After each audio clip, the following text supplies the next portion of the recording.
Vamos a ir a la palabra del eterno Dios. Estamos hablando acerca de aquella fe que genera un reino de sacerdotes. Y nosotros hemos sido llamados a eso, ¿no? A vivir en ese reino de sacerdotes. Estamos viendo en Hebreos, por favor vayamos a Hebreos de una vez allí, su carta a los Hebreos. Hemos estado entendiendo durante todos estos días, ya llevo varios días enseñando sobre este tema. El propósito de Dios con la iglesia es hacer de la iglesia un reino, ¿pero de qué? De sacerdotes, no de reyes. Por eso la Biblia dice que Él constituirá un reino de sacerdotes. Algunas traducciones dice, y seremos reyes y sacerdotes, pero cuando uno ve el texto original dice reino, no reyes, sino reino de sacerdotes. Y dice que como un reino de sacerdotes es que estaremos reinando con Jesucristo, con Yeshua. Claro, Él será el rey de la tierra durante el milenio. Él será aquel rey glorioso. Y nosotros seremos sus sacerdotes. Él será quien reine. Él es el rey justo. Él es de la orden Melquisedec, que es la orden celestial. Y nosotros como sacerdotes pertenecemos a esa orden gloriosa. Entonces quiero que por favor me acompañe ahí en su Biblia al capítulo 3 de la carta a los Hebreos. Dice así: por tanto, hermanos santos, ¿hermanos qué? Santos. Mire que la Biblia hace mucho énfasis en esto. Obviamente al ser nosotros sacerdotes tenemos que ser santos. Y enfatizo que esa palabra santo, tanto en hebreo como en griego, kadosh en hebreo, griego haios, significa estar apartado, designado, apartado para Dios, dedicado a Él. Es como un sello de exclusividad.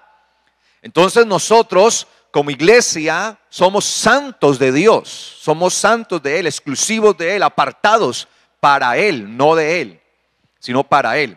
Dice, por tanto, hermanos santos, participantes del llamamiento celestial. ¿Cuántos son participantes del llamado celestial? Hemos sido llamados por el Señor. Esa palabra llamamiento o llamados, no sé cómo esté traducido de pronto en su Biblia, es la palabra klesis en griego, que significa invitación. Es decir, nosotros hemos sido ¿qué? Invitados. Obviamente, si hemos sido invitados, pues depende de nosotros si aceptamos o no aquella invitación. Y por eso debemos recordar aquella parábola de que habló el Señor Jesucristo, parábola en la que dice que hubo un hombre que mandó a hacer un gran banquete con comidas espléndidas y preparó una gran fiesta e invitó a una cantidad de personalidades, pero ninguno de estos vinieron. Entonces dijo a sus siervos: vayan por las calles y traigan a todo el que encuentre, y traigan a los necesitados, traigan a los desvalidos, traigan pues a los de menos pues dentro de la clase social. Y dice que ellos vinieron y entraron para aquel banquete. Obviamente esto está haciendo una referencia. Israel, el Señor, ¿quién es? Pues aquel que organizó el banquete, pues hace referencia a quién, al Mesías. ¿Quién eran los ilustres? Pues Israel.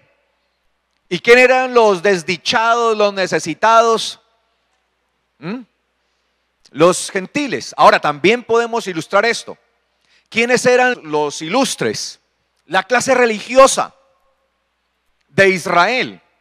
¿Y quién eran los pobres, desamparados? El resto del pueblo, porque debemos entender que no todo Israel desechó al Mesías. Fue la clase sacerdotal, la clase religiosa fue la que desechó al Mesías.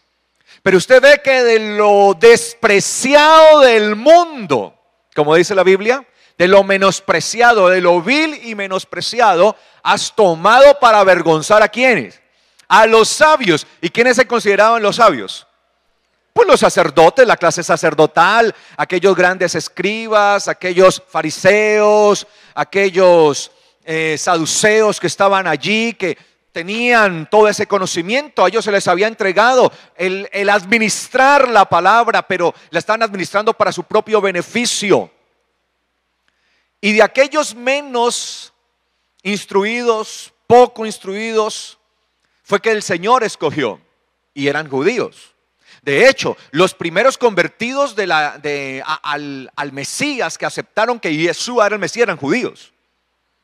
Hubo primero un pequeño grupo, se fue multiplicando. Cuando luego Pedro predicó, hubo como 3,000, luego como 5,000 y así.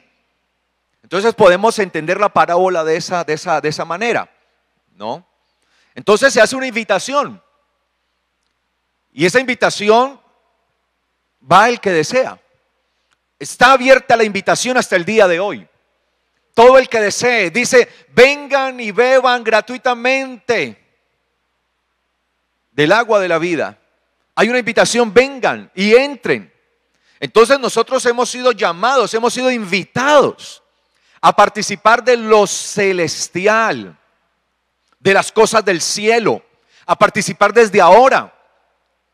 No se trata de que vamos a participar de lo celestial cuando estemos allá. No, desde ahora participamos de eso celestial, y al participar desde ahora es que podremos tener derecho a entrar al reino de los cielos. Pero hay que tener desde ya un compromiso. Por eso el apóstol Pablo dice, y que recalco siempre en esto, que nuestra ciudadanía está ¿en dónde? En los cielos, de donde también esperamos al Señor Jesucristo, lo dice el apóstol Pablo. Es decir, que su ciudadanía y mi ciudadanía en este momento, aunque estamos en esta tierra, ya están ¿dónde? En los cielos. Por eso es que debemos vivir como extranjeros y peregrinos en esta tierra, entendiendo que ya no somos de esta tierra, sino que somos del cielo, que estamos de paso y que nos preparamos es para ir a nuestra ciudad celestial, aquella ciudad que el Señor ha preparado para los que lo aman. Amén. ¿Cuántos aman al Señor?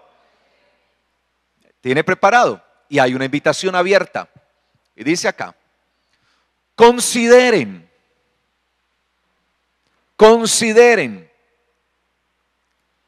al apóstol y sumo sacerdote de nuestra profesión, de nuestra fe, quien es Cristo Jesús. Cuando dice ahí consideren, pues esa palabra es la palabra griega katanoeo. Esa palabra significa observen, pónganlo como ejemplo, o sea, que sea su derrotero, que sea su ejemplo, su punto de partida, su base.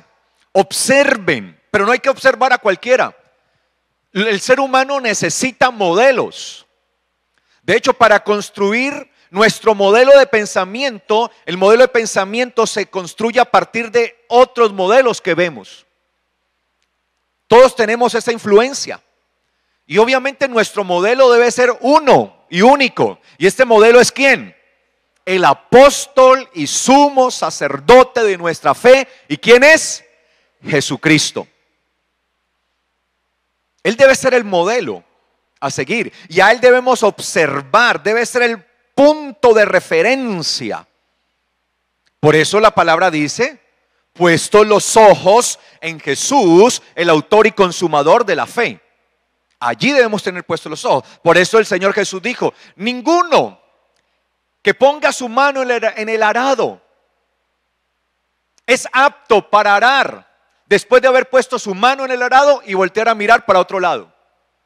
Recuerde que en la antigüedad, quien ponía su mano en el arado inmediatamente marcaba un punto de referencia. Cuando el que iba a arar ponía su mano en el arado, se preparaba, tenía puntos de referencia, los puntos de referencia, para que el arado fuera recto, fuera consistente.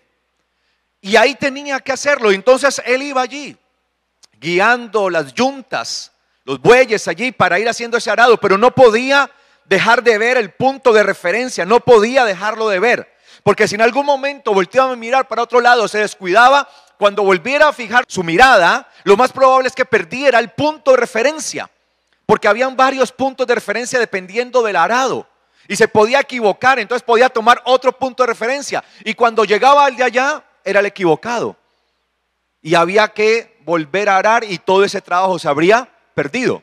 Por eso, si usted ya puso su mano en el arado, es decir, si usted ha dado el paso de ser creyente, de volverse al Señor, de aceptar aceptar la invitación celestial de hacerse un hijo de Dios, de estar sellado por el Espíritu Santo como hijo de Dios, como una persona santa para Él, si usted ya dio este paso, ahora lo que usted debe hacer es, puesta la mano en el arado, poner su punto de referencia, marcarlo, y que ninguna de las cosas de este mundo le distraigan a usted, que nada en este mundo le haga perder a usted la mirada y le haga voltear, porque cuando vaya a querer otra vez poner su mirada en el punto donde debe ponerlo, lo más probable es que ya pierda el punto de referencia.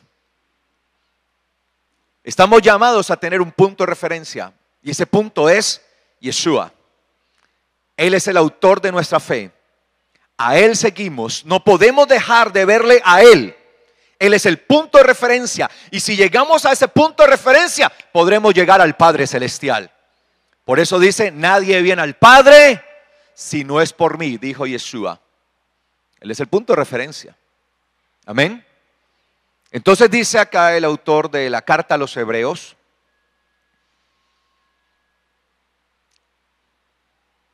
que se nos ha hecho un llamado celestial, una invitación, pero esa invitación es a considerar. Entonces, el llamado celestial, ¿de qué trata? De considerar, de poner por punto de referencia, por modelo, al apóstol, no a un apóstol, al apóstol y sumo sacerdote de nuestra profesión, de nuestra fe, que es Cristo Jesús. ¿A quién hay que poner como punto de referencia? Al apóstol. Entonces, ¿de qué trata el llamado celestial? Si les hiciera hoy una evaluación, saquen una hoja. Primera pregunta, ¿de qué trata el llamado celestial? ¿De qué? De considerar, de poner como ejemplo, de poner como punto de referencia. ¿A quién? Al apóstol y sumo sacerdote de nuestra fe, que es Jesucristo. De eso trata el llamado celestial. De eso trata el llamado del cielo. Es decir, el llamado del cielo, antes que estar allá, primero se trata de ver desde acá al que está allá como rey. Amén. Y que vendrá como rey. ¿Ok? Al apóstol. Ahora, mire que a Yeshua se le dice que él es ¿quién? Apóstol. Ahora, no es un apóstol, él es el apóstol. Y yo sí quisiera aclarar un poquito al respecto de esta palabra, porque hoy se ha tergiversado mucho esa palabra apóstol. De hecho, la palabra apóstol, literalmente, apóstolos, que es en griego, significa enviado. Recuerde que Pablo era judío. Obviamente, como judío, Pablo manejaba tanto el idioma hebreo como el idioma griego, o por lo menos eso es lo que uno ve en la Biblia, que él manejaba los dos idiomas. No sé cuántos otros más idiomas manejaba, pero este era un hombre políglota y podía manejar muchos más idiomas. Entonces Pablo, acercando el término hacia el hebreo, el término hebreo para esto es shaliach, enviado. Utiliza la palabra apóstol, de apóstolos. Ahora, si usted se pregunta qué era un apóstolos, o sea, qué era un apóstol, pues era un enviado, pero esta palabra estaba acuñada más que todo a la milicia. A la milicia. Cuando un reino quería conquistar otro reino, o quería conquistar cierta región, lo que hacían era que mandaban o enviaban una primera línea de hombres expertos para colocar las bases que iban a darle entrada a todo el ejército con el que se iba a tomar a esa región. Entonces esa primera línea militar que se enviaba para tomar aquella ciudad y poner las bases que le permitía entrar a todo el resto del ejército y así poder tomar toda la ciudad, se conocían como apóstolos. ¿Ok? Porque eran hombres diestros, eran hombres sagaces, estrategas, de llegar a la ciudad y poner los puntos bases, y después de que la ciudad se había puesto esos puntos bases, enviaban al resto de las líneas y conquistaban así las ciudades, los reinos. Eso lo desarrollaron los griegos.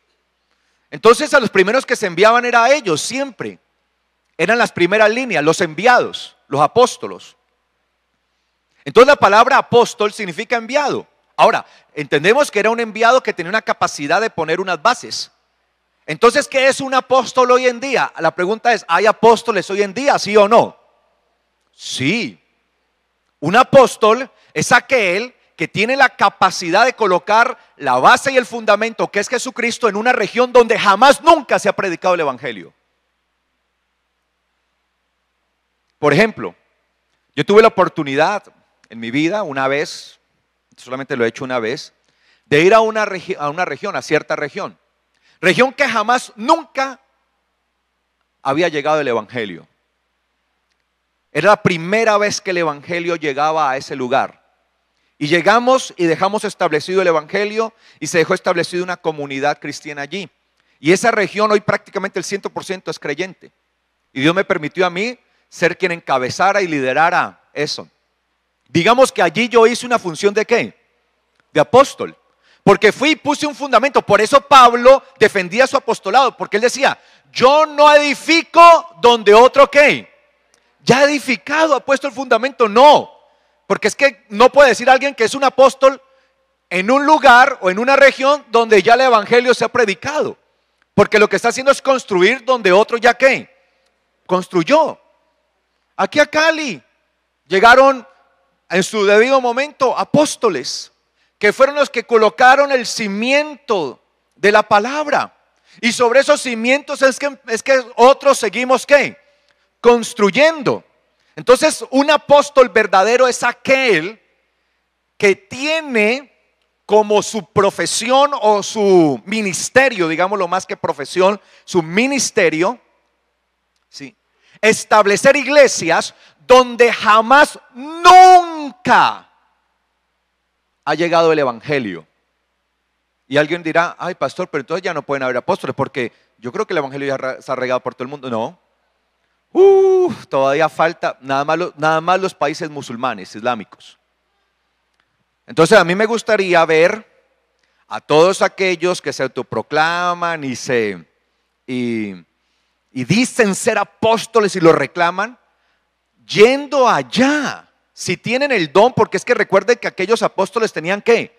Esa capacidad, es decir, si hay apóstoles, ¿por qué tiene que haber esas personas que tengan ese don de poder llegar y de poner las bases y el fundamento? ¿Y quién es la base y el fundamento?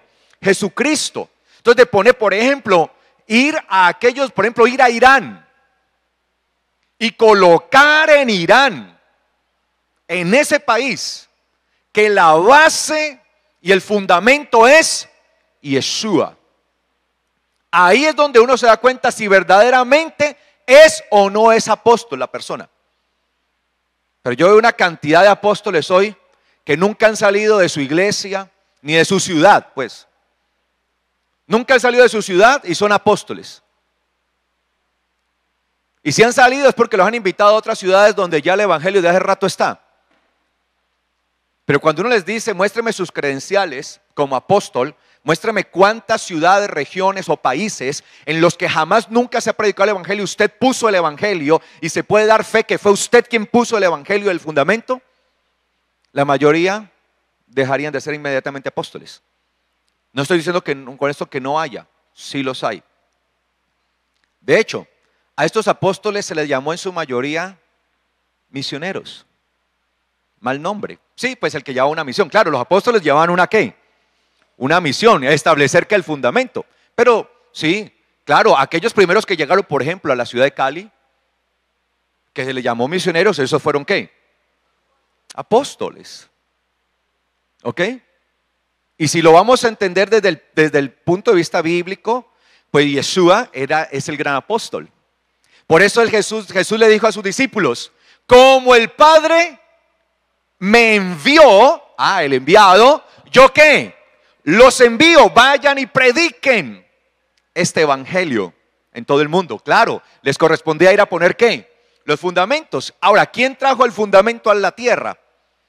Yeshua. Ahí, obviamente, empezó en Jerusalén. Y él fue el enviado. Y él, por eso dice, él es el apóstol. Ahora, él era el apóstol glorioso del eterno Padre Celestial. Y por eso él dice, como me envió el Padre, yo los envío. Por eso la Biblia dice primeramente apóstoles. Algunos piensan que cuando dice primeramente apóstoles es que eso es una jerarquía, que son los primeros. No, es que era la primera línea que ¿qué? Que se enviaba. Ahora, Yeshua fue apóstol. También fue ¿qué? Profeta. Él profetizó. Ejerció como profeta. Fue pastor. Dice que tuvo de Jerusalén compasión porque eran como ovejas sin pastor. Y fue también ¿qué? Maestro. De hecho, podemos decir que el último de los ministerios que Yeshua desarrolló fue el de maestro. Y fue como maestro que levantó a los primeros enviados, a los primeros apóstoles. Porque la función del maestro es levantar, preparar a otros para que vayan en el nombre del Señor. Y así es que funcionan los ministerios en el Señor. Entonces, Yeshua es el gran apóstol, es nuestro apóstol. Y dice que Él es el apóstol y el sumo sacerdote. Ojo, esa es la palabra clave que estamos estudiando del reino de sacerdotes. Sumo sacerdote. Esta expresión hebrea, sumo sacerdote, recuerde que es Cohen Gadol, gran sacerdote, ¿no? El gran sacerdote.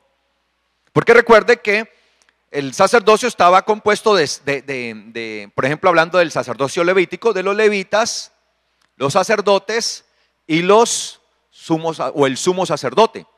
Entonces habían como todos estos oficios, ¿no? Levitas que eran dedicados a administrar las cosas del templo, pero no ejercían como sacerdotes. Había un grupo de sacerdotes como tal, y estaba el gran sacerdote o sumo sacerdote.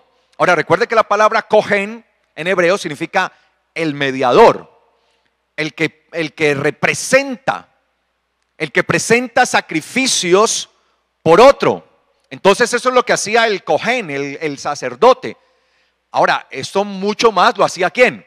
El gran sacerdote, el gran mediador. Yeshua es el gran mediador de nosotros. ¿Ok? Entonces sigue diciendo,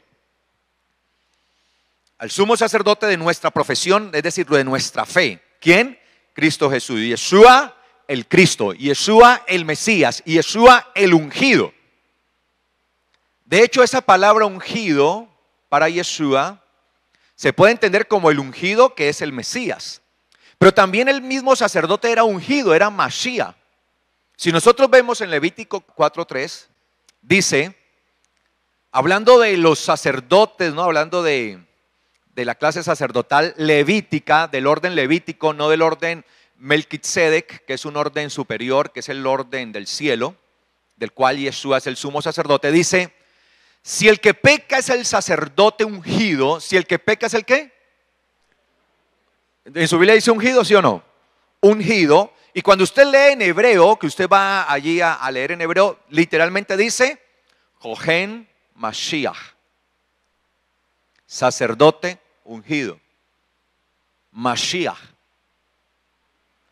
Dice, si el que peca es el sacerdote ungido, haciendo así culpable al pueblo, ofrecerá a Yahweh por el pecado que ha cometido un novillo sin defecto como sacrificio por el pecado.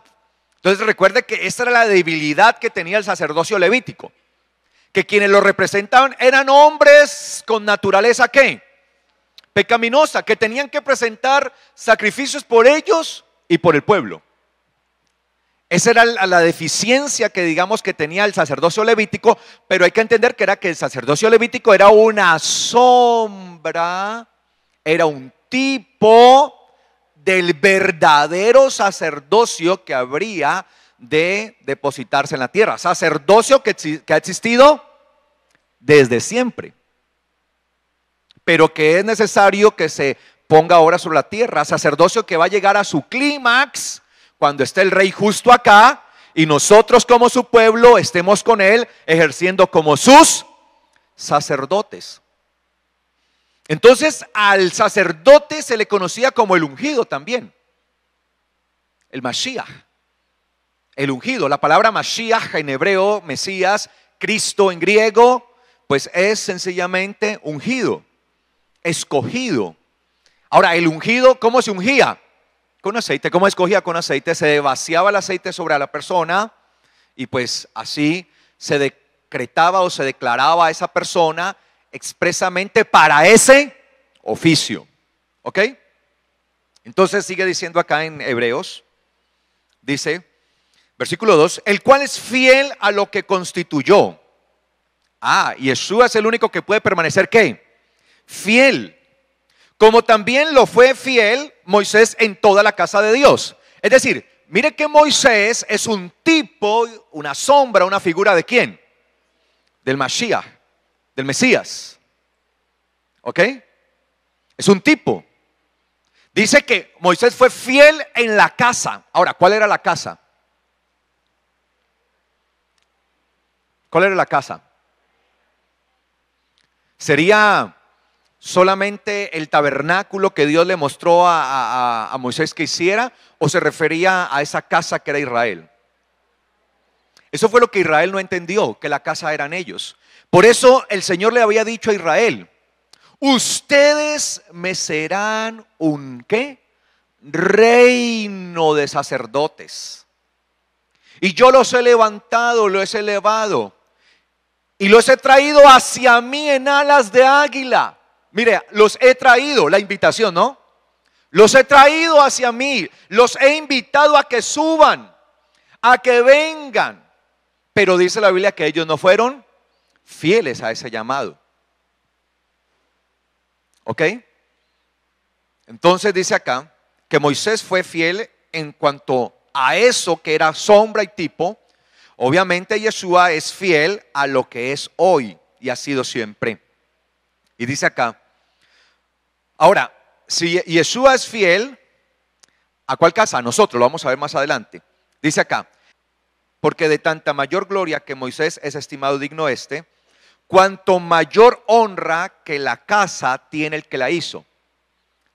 Entonces, ¿quién es el hacedor de esta casa? Yeshua. ¿De cuál casa? Toda casa es hecha por alguien, pero el que hizo todas las cosas es Dios. Y Moisés a la verdad fue fiel en toda la casa de Dios, desde el tabernáculo hasta todo el pueblo, como siervo. ¿Cómo qué? O sea, Moisés era el escogido, el elegido para ser fiel a la casa como un ¿qué? Siervo. Ojo que él fue tipo ¿de quién? De Yeshua. Y dice acá, para testimonio de lo que se iba a decir. Pero Cristo como hijo sobre su casa. ¿Cristo como qué? Como hijo. Y recuerde que la palabra hebrea para hijo es la palabra ben. Por eso se dice, ¿sí?, que él es el hijo de Dios, ¿no? Ben Elohim. Ben Elohim. Él es el hijo. Pero recuerde que la palabra ben en hebreo significa el que construye. Viene de una palabra primaria que es la palabra baná hebrea, que significa construir. Baná, construir. Es decir, que la idea de título de hijo es el que construye. Claro, ¿que construye qué? Una casa. Es el constructor de la casa, es el constructor del nombre de Dios. Ahora, cuando se construyó el santuario, cuando se construyó el tabernáculo y cuando se construyó posteriormente con Salomón el templo, tanto el tabernáculo como el templo tenían un propósito. ¿Y era cuál? ¿Qué dice la Biblia? Dice, dar a conocer mi nombre. Y construirán una casa para testimonio de mi nombre a las naciones. Ese era el propósito. Entonces, él está construyendo una casa, él es el constructor de toda la casa, de Dios. Como hijo constructor sobre su casa, la cual somos nosotros. Y esa casa, mire, lo dice acá, ¿y esa casa qué? Somos nosotros. ¿Quiénes somos nosotros? La casa que está siendo construida ¿por quién? Por Yeshua, la cual empezó a ser construida por él desde que vino. Ahora, cuando vino, obviamente él era hijo de Dios, constructor, ven. Pero vino como ¿qué? Como siervo, como servidor. Por eso dice que Moisés fue ¿qué? Siervo de la casa. Él ha venido como siervo. Y por eso Jesús hacía tanto énfasis a ellos, a sus discípulos, sobre el servicio. Ninguno es más grande ni mayor que aquel que sirve, decía Yeshua. Si quieren ser el mayor entre todos, deben ser siervos. Por eso la palabra nos muestra que Yeshua, el Mesías, vino primeramente como siervo. Un siervo constructor que le iba a levantar a su padre una casa gloriosa, la cual somos nosotros. Aleluya. Somos nosotros. Y esa casa está en construcción continuamente hasta que sea terminada y llevada ¿a dónde? Al reino de los cielos, a ser presentada al Padre Celestial. Dice acá, la cual casa somos nosotros, con tal que retengamos firme hasta el final la confianza y el gloriarnos en la esperanza. Ahora, dice acá que esa casa somos nosotros, pero si retenemos con firmeza hasta el fin la confianza. ¿Y qué es la confianza? ¿Qué es la confianza? La fe, la emuná. Ojo, hay un pero. No significa entonces que porque una persona es parte de la casa ahora, si se descuida, pues deja de ser parte allí. Por eso dice acá, y esa casa somos nosotros, amén, aleluya, somos nosotros. Pero con tal que retengamos o permanezcamos firmes hasta el fin la confianza, permanezcamos en la confianza, para así gloriarnos en la esperanza. ¿Cuál esperanza? ¿Cuál esperanza? Cuando seamos tomados ¿por quién? Por el Mesías como casa constituida para el Padre y seamos tomados. Es decir, ¿hasta dónde debemos permanecer y mantener nuestra fe, nuestra confianza? ¿Por cuánto tiempo? Hasta que Él venga por su casa. Entonces no se trata que, es que yo fui cristiano por 20 años. Sí, pero ya no lo es. ¿Y de qué le sirvió ser cristiano 20 años si se alejó? Se apartó. Entonces no se trata de ser parte de la casa. ¿Se trata de qué? De permanecer en la casa. Y eso es lo que muchos no logran. Por eso muchos los llamados, pocos los escogidos. Porque no se trata de yo decir yo pertenezco a la casa de Dios, aquella casa la cual está siendo edificada por el Mesías, esa casa gloriosa, la cual será presentada al Padre. No se trata de decir que yo pertenezco a ella, se trata de decir que yo permanezco en ella hasta aquella gloriosa esperanza. Ahora, si muero ahora y muero con la certeza de pertenecer a esa casa, pues mi alma va a aquel lugar glorioso que el eterno Dios tiene preparado, el paraíso, hasta que suene aquel gran shofar, aquella gran trompeta que despertará ¿a quiénes?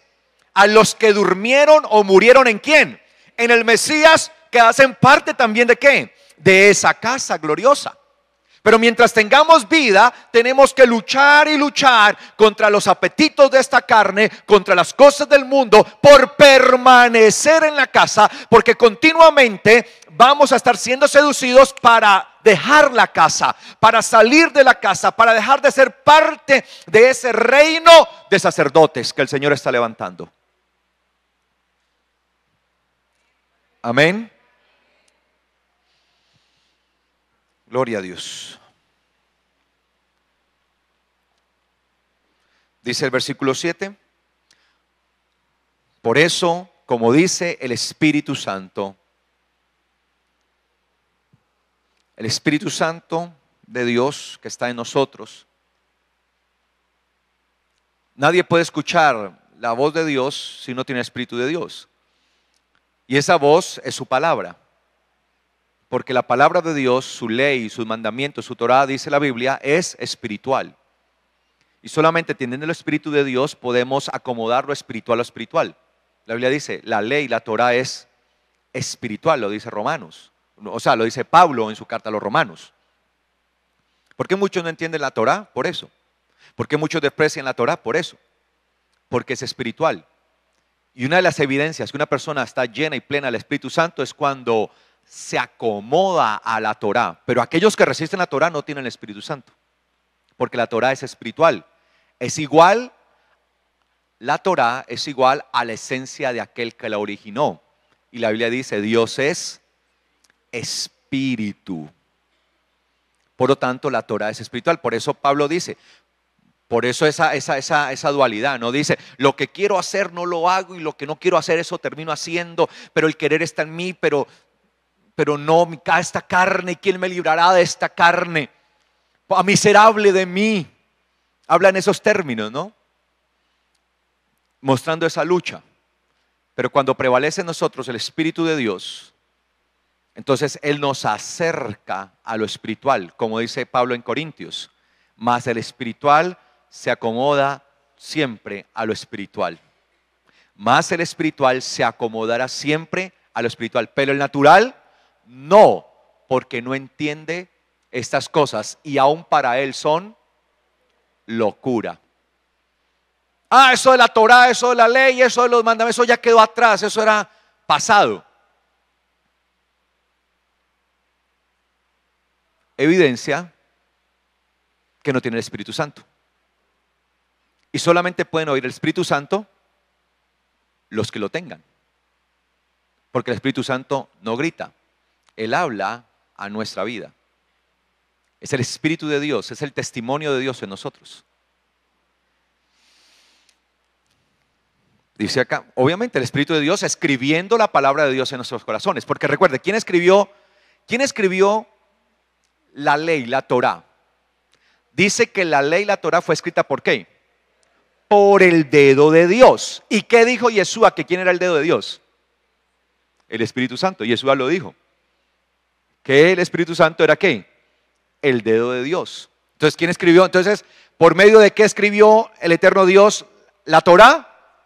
Por medio del Espíritu Santo, porque la Biblia dice, y fue escrita por el dedo de Dios. Y Yeshua aclara que el dedo de Dios es ¿quién? El Espíritu Santo. Por lo tanto, la ley es espiritual. Fue escrita por el Espíritu de Dios en piedra. Hoy es escrita en nuestros corazones. Amén. Esa es la función del Espíritu. Escribir la palabra del eterno Dios en nuestros corazones para que quede indeleble, no se borre. Está escribiendo el Espíritu de Dios, el testimonio de Dios ahí en tu vida, las arras del Espíritu allí que Dios ha puesto, tu Padre, Él te ha dado de su propio Espíritu. O sea, el Padre ha tomado de su esencia, de Él, y la ha puesto sobre ti. La ha puesto sobre mí, la ha puesto sobre aquellos que le creen. Él de su propia esencia pone en nosotros, pone de su espíritu en nosotros, para que siga escribiendo, porque los sacerdotes tenían como función, una de sus funciones principales era la administración de la palabra, la administración de la Torah, de la ley del eterno Dios. Y como sacerdotes nosotros tenemos la responsabilidad de administrar ¿qué? La palabra de Dios. Palabra ahora escrita ¿en dónde? En nuestros corazones. En la tabla de nuestro corazón. Por eso dice el Espíritu Santo, si oyen hoy su voz. ¿Cuándo? ¿Alguno aquí está escuchando la voz de Dios esta mañana? Y les presento la voz de Dios de una vez. La palabra. Si alguno oye hoy su voz, no endurezca su corazón. ¿En dónde es que trabaja el Espíritu Santo? En el corazón. Y bíblicamente, ¿qué es el corazón? La mente. Recuerde que la palabra lev en hebreo, corazón, lev o levab, las dos formas son para corazón, lev o levab. En la antigüedad hacía referencia al intelecto. En la antigüedad hacía referencia a la mente, al pensamiento, al razonamiento. Sí, en nuestro contexto occidental, el corazón representa los sentimientos y las emociones. Pero en el contexto bíblico antiguo y aún en el oriental, el corazón representa es el razonamiento. Representa es el pensamiento. Y es que ¿dónde más le cuesta al hombre aceptar la palabra de Dios? Es en su pensamiento. Por eso tenemos tantos argumentos y no queremos aceptar la palabra y queremos sacar argumentos, porque nuestro pensamiento, nuestro corazón, discúlpeme si señalo el corazón aquí en la mente, pero pues bíblicamente el corazón era aquí. Y los sentimientos era aquí, en las entrañas, en el estómago. Por eso usted ve que el apóstol Pablo hace un saludo a una de las iglesias y le dice: por cuanto mi afecto es entrañable por ustedes. Es decir, mi afecto, mi amor era ¿de dónde? De las entrañas. Entrañable significa ¿qué? Entrañas. Es decir, yo los quiero con mi estómago, los quiero con mi intestino delgado, el grueso, hasta con la bilis que sale de allá. Los quiero. Allí estaban, pero el pensamiento, el corazón era el pensamiento. Quiero que quede eso claro. Entonces es aquí, porque es aquí donde trabaja el Espíritu Santo. Porque aquí es también donde trabaja el mundo, donde trabaja el enemigo, donde trabaja el hombre, para sacar todos los razonamientos posibles a fin de no permitir que la palabra del Espíritu sea escrita ¿en dónde? Aquí, en el corazón, entendiendo que el corazón es la mente. No endurezcan su mente. Es que esto que dice el escritor de la carta a los Hebreos, él está citando la palabra, ¿no? Él está citando las escrituras. No es que se está inventando absolutamente nada allí. Él está citando lo que dice la palabra, lo que dice la escritura. Si oyen hoy su voz, la voz del Espíritu, por la cual habla Yahweh, no endurezcan ¿qué? Su corazón. Eso lo está citando el escritor, pues de lo que dice Salmo 95. O sea, si usted lee el Salmo 95, es lo que sigue diciendo el escritor ahí, ¿no? No endurezcan su corazón. Y entonces cuando uno lee en el Salmo 95, la palabra corazón es la palabra levav, y hace referencia a la mente. No hay necesidad que vaya al Salmo 95, sino que lo que estoy diciendo es que el escritor de la carta a los Hebreos está citando ¿qué? El Salmo 95, ¿ok? No es que le está inventándose esto, está citando el Salmo 95. Entonces el Salmo 95 dice: no endurezcan su corazón como en la provocación, en el día de la tentación en el desierto, donde me tentaron sus padres, me pusieron a prueba y vieron mis obras 40 años. Allá, cuando tentaron al Señor, le tentaron a Él. No es que nosotros, no es que Dios caiga en tentación, ¿no? Sino que el pueblo se opuso. Habiendo visto la gloria de Dios en Egipto, al poco tiempo ya estaban detrás de otro ídolo. Y como se pusieron detrás de otro ídolo, entonces el Señor los puso, ¿qué? 40 años a caminar por el desierto. Por eso me disgusté contra ellos, contra aquella generación, y dije: siempre andan vagando en su corazón, en su pensamiento, y no han conocido mis caminos. Un verdadero sacerdote de Dios conoce ¿qué? El camino de Dios. Ahora, si entendemos quién es el camino hoy? ¿Quién ha sido siempre el camino? Yeshua. Él dijo: yo soy el camino. Por lo tanto, si nosotros conocemos el camino, ¿qué es lo mínimo que debemos hacer? Enseñar a otros el camino. La mayoría de la gente hoy se encuentra, ¿cómo se dice?, desorientada. embolatada, perdida. Están perdidos. No hay nada más maluco que uno estar perdido. No sé si a usted le haya pasado en algún momento desorientado. Por ejemplo, sucede frecuentemente cuando uno está buscando una dirección bastante complicada y usted empieza y le da vueltas y va por detrás y vuelve por delante y le dice a una, ¿dónde queda? Ah, sí, baje tantas cuadras, y uno baja y por allá no era, y vuelve una pregunta, no, devuélvase antes, y uno se devuelve y uno, y es difícil. Es difícil, es bien complicado cuando uno está desorientado. No sabe uno hacia dónde va. De hecho, en el testimonio que les decía de aquella región que Dios me permitió ir a llevar el evangelio por primera vez, que nadie lo había llevado, recuerdo que para llegar allá tuvimos que ir con unas personas expertas en llegar allá, porque no había caminos. Y recuerdo que hubo un momento que nos detuvimos en nuestra marcha y uno de los que nos estaba guiando de la tierra de allá, de ese lugar, de esa región, paró un momento y me dijo, si usted estuviera aquí, ¿hacia dónde tomaría?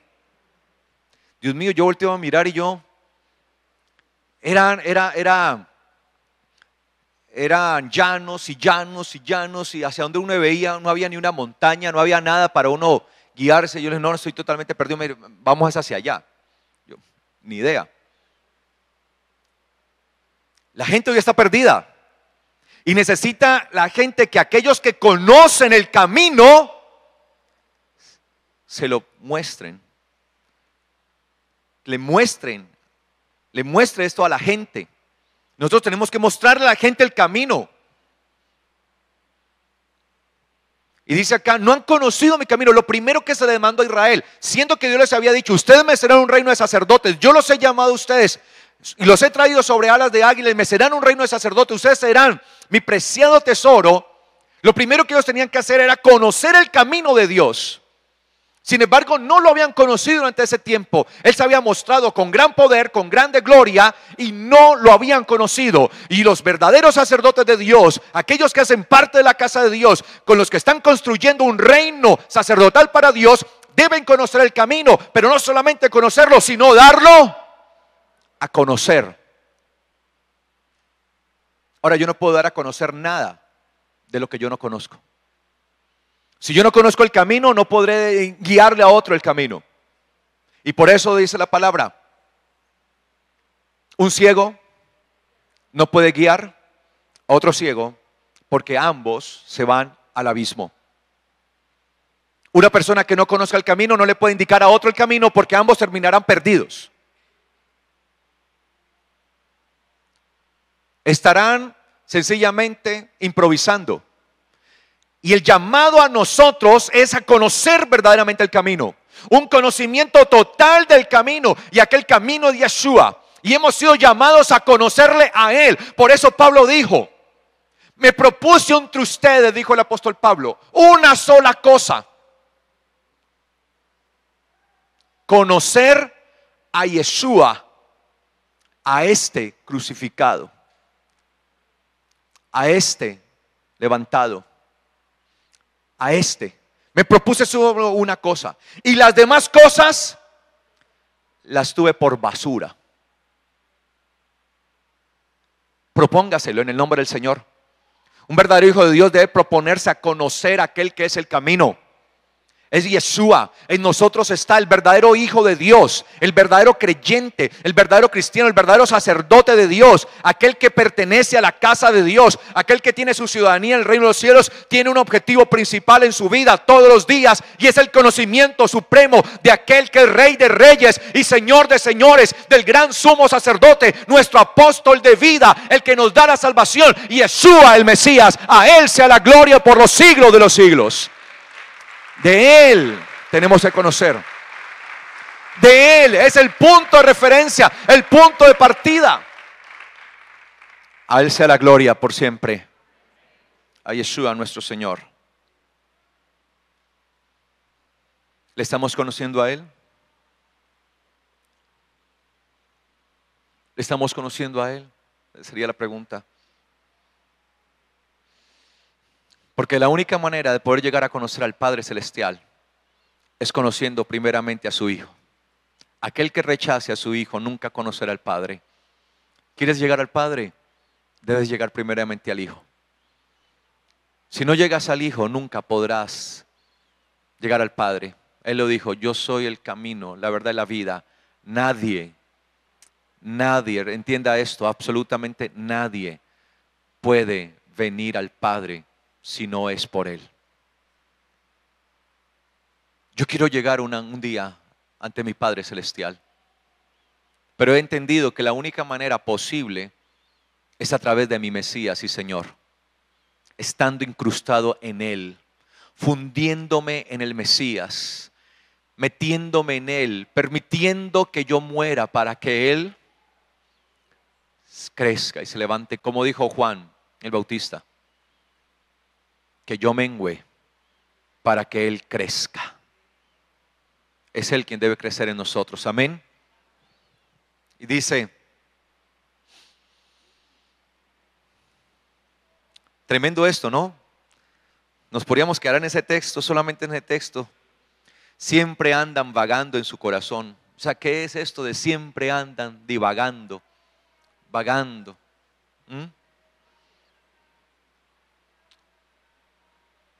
Y así le pasa al ser humano, ¿no? Como vagabundos. Están allí, vagando. Ahora, si nosotros nos vamos al sentido propio de esa palabra vagar, si nosotros vemos lo que la palabra pues que está allí, la palabra griega, la palabra planao, la palabra vagar, o sea, vagando pues que hay allí en su Biblia. Pero es un vagar de seguridad, es un vagar de verdad, es un vagar de virtud. De hecho, literalmente también significa engañar. Andan engañando, errando, extraviando, descarriando. Es decir, que la persona que no conoce a Dios es una persona que está errada, está extraviada. Y el problema no solamente que muchas veces la persona misma está extraviada, sino que hace que otros se pierdan. Es que ese es el problema. Entonces dice, andan vagando en su mente, o sea, su razonamiento, su pensamiento está extraviado de Dios. Está alejado de Él, está descarriado de Dios. Vive en un engaño, negando a Dios con su vida, viviendo apartado de Dios, engañando y siendo engañado. Ese es el problema. Entonces dice la Escritura, andan vagando en su corazón y no han conocido mis caminos. Por tanto, juré en mi ira. Ojo, ¿recuerdan? La ira de Dios, ¿no? Que es la expresión esa, ¿la recuerdan? Ardor de nariz o nariz ardiente, ardor de nariz. Pero recuerden, la misericordia de Dios, sí, nariz larga, ¿no? Narices largas, que son expresiones hebraicas, que cuando uno las lee en hebreo, pues dicen así literalmente. Ahora, si uno traduce literalmente, pues, narices largas. Pero pues uno entiende es que se está refiriendo a ¿qué? A la paciencia de Dios, porque Dios es paciente. A la paciencia del eterno Dios. Pero también, así como Dios tiene una gran paciencia, también tiene un límite. En ese sentido. Entonces dice, en mi ira, juré, no entrarán en mi reposo. En mi descanso. Por eso estuvieron errantes allí, andando. Miren, hermanos, que no haya en ninguno de ustedes corazón tan malo e incrédulo que se aparte del Dios vivo. Pensamiento tan malo e incrédulo que se termina apartando del Dios vivo. Antes bien, exhórtense los unos a otros cada día, entre tanto se dice hoy. Ahora, como sacerdotes y parte de un reino, los unos a los otros debemos estar ¿qué? Exhortándonos, ¿no? Esa palabra de estarnos Exhortando, pues es la palabra animarse, ¿no? Estarnos animando, dándonos ánimo el uno al otro, permitiendo pues que el Señor haga su obra en nosotros. Entonces, cuando yo animo, llevo a la reflexión a mi hermano, ¿sí? Le animo de tal manera que si yo veo que alguno está por extraviarse, pues lo que hago es exhortarle, animarle, ¿sí? Es la palabra, hay una palabra que de hecho es lo que cuando dice que abogado tenemos ante Dios, a Jesús el justo, ¿no? Cuando dice abogado habla de paráclesis, no parácletos, paráclesis, que es el llamar. Atención, también dice que tenemos algunas versiones dicen un consolador, pero también abogado. Pero todo esto habla de una exhortación, de exhortar. La palabra allí, cuando usted lee allí en su Biblia, allí esa carta a los hebreos que dice, antes viene, exhórtense unos a otros, es la palabra paracaleo, ¿no? Que viene pues de esa misma, paráclesis, paracaleo, ¿no? Que es llamar la atención, amonestar, animar, consolar, todos estos, ¿no? Entonces cuando yo veo a mi hermano que está como desanimado, ¿qué debo hacerlo? Vamos, hermano, anímate en el nombre del Señor. Recuerda, somos un reino de sacerdotes. Recuerda, no puedes volver atrás. Si vuelves atrás, queda por fuera de la esperanza de Dios. Y hay que animarnos los unos a los otros. Mientras dice hoy, es decir, mientras se dice hoy, hay esperanza. Y hasta el día de hoy se sigue diciendo hoy. Hasta este día se sigue diciendo hoy. Hasta este día se sigue diciendo hoy. Quiere decir que la puerta aún está abierta, la puerta de gloria, la puerta de gracia. Todo el que quiera venir, la invitación sigue vigente. Está allí la invitación, la puerta sigue abierta. No esperemos a que la puerta se cierre y ya no haya oportunidad. Mientras se dice aún hoy, vengan y estemos a cuenta con el Señor. Amén. Y dice acá, para que ninguno de ustedes se endurezca por el engaño del pecado. Ahora, eso es lo que pasa, que el pecado, a medida que el pecado va ejerciendo su influencia sobre nuestra vida, lo que va haciendo es que va endureciendo ¿qué? El corazón. ¿Y qué es el corazón? El pensamiento, la mente, la razón. Claro, mientras yo dejo de desbordar el pecado, por ejemplo, yo mientras esté en este cuerpo, y con esto termino, soy un hombre sujeto a pasiones. Debo permitir que el espíritu se robustezca en mí de tal manera que yo me sujete a las cosas del espíritu. Es decir, que me vuelva un hombre espiritual. Para que me pueda acomodar ¿a qué? A lo espiritual. Pero si actúo como uno natural, como uno carnal, pues me voy dejando llevar por el pecado. Y cuando llego de lo espiritual, paso por lo carnal a lo natural, como dice el apóstol Pablo, entonces quedo totalmente endurecido. Y eso es lo que hace el pecado. Entonces, si yo ahora soy un hombre espiritual, puedo cometer un error, sí.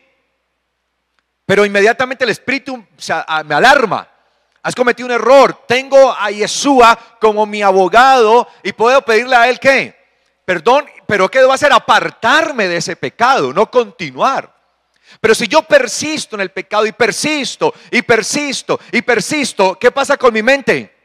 ¿Se va qué? Endureciendo, endureciendo, endureciendo, hasta que se vuelve una piedra, se petrifica. Entonces llego a endurecerme. Y como dice ahí la expresión griega, llego a ser escleruno, que significa obstinado, duro, terco. ¿Usted no ha visto personas así? Ya están en su pecado y se han dejado envolver tanto que uno les habla. No, eso es más fácil hablarle a una piedra, a una roca. De hecho, esa palabra escleruno viene del griego escleros o escleros, más bien, escleros, y significa seco, seco totalmente. Usted ve una roca, ¿no? Está petrificada, seca. Totalmente, por eso es tan dura, ¿no? Seca, seco. Claro, se seca espiritualmente.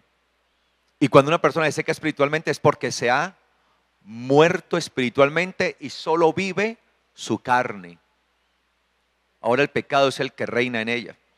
Entonces dice así que el pecado nos lleva ¿a qué? A endurecernos. Leamos lo último, porque somos hechos participantes de Cristo, con tal de que retengamos firme hasta el fin nuestra esperanza, nuestra confianza, del principio.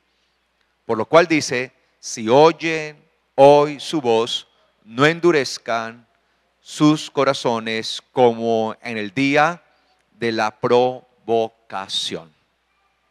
Hasta ahí, el día de la provocación fue cuando ellos, habiendo visto la mano poderosa de Dios, haberlos sacado de la tierra de Egipto, no importándoles que Moisés les estaba revelando al Dios todopoderoso, el Dios de Abraham, de Isaac, de Israel. Luego, después de haber salido con mano poderosa, a los pocos días ya estaban ¿qué? Montando un becerro, montándose en un ídolo, poniendo la confianza de sus corazones, de su mente, en un ídolo. No provoquemos a Dios. Él nos está llamando a que entremos confiadamente a su trono de gloria. Somos un reino de sacerdotes, somos privilegiados. Tenemos lo que no tiene el mundo.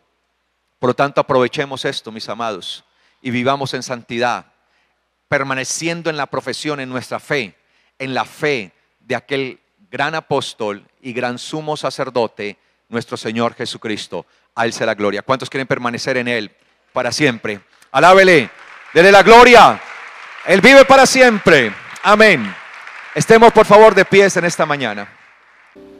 Padre, te damos gracias, eterno Dios, por tu grande misericordia y amor.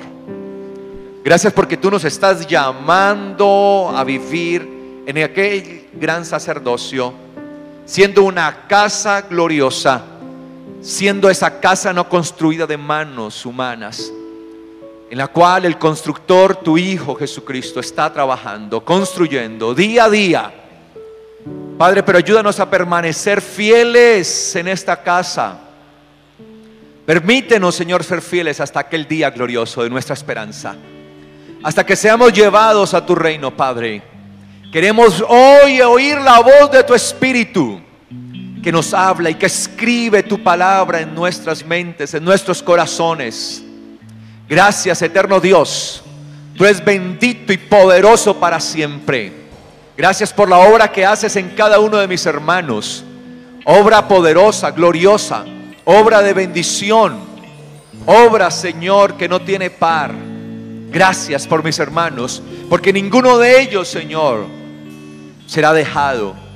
Ellos y yo, Señor, hemos puesto nuestra mano en el arado y queremos, Señor, estar allí, poniendo como modelo a nuestro Señor Jesucristo, poniendo como ejemplo a nuestro Señor, viviendo para Él, que Él sea el modelo de nuestra vida, Padre. Tu Hijo amado por el cual nos podemos acercar a ti. Queremos que Él sea el modelo únicamente de nuestra vida, no otro modelo. Rechazamos los modelos del mundo en el nombre de Jesucristo. Quitamos de nuestra vida todo modelo del mundo y solamente el único modelo que aceptamos es el modelo de Yeshua, nuestro amado Salvador y Señor nuestro. Gracias, eterno Padre Celestial, Dios único y verdadero. Te alabamos y bendecimos. Haz de nosotros una casa para ti. Haz de nosotros un templo para ti. Haz de nosotros un reino de sacerdotes para ti, Padre, para que podamos mostrar el único verdadero camino al mundo, aquel camino glorioso, aquel camino de vida, Yeshua, nuestro Señor amado. Gracias, gracias, eterno Padre Celestial. Te alabamos y bendecimos, exaltamos en el nombre de tu Hijo amado Jesucristo. Gracias, Señor, porque nada en este mundo nos podrá separar de ti, ni nos podrá, Señor, apartar de tu voluntad santa. En el nombre de Jesucristo estamos aquí, Señor. Gloria a tu nombre para siempre sea, Yahweh. Gracias. Bendito eres tú, Señor, Dios nuestro, creador de los cielos y la tierra. Santo eres tú, que has enviado a tu Hijo para darnos salvación, para poner los cimientos, los fundamentos de nuestra vida. Gracias, eterno Dios, en el nombre de tu Hijo. Amén y amén. Y a Él sea toda la gloria. Amén. Gloria a Dios.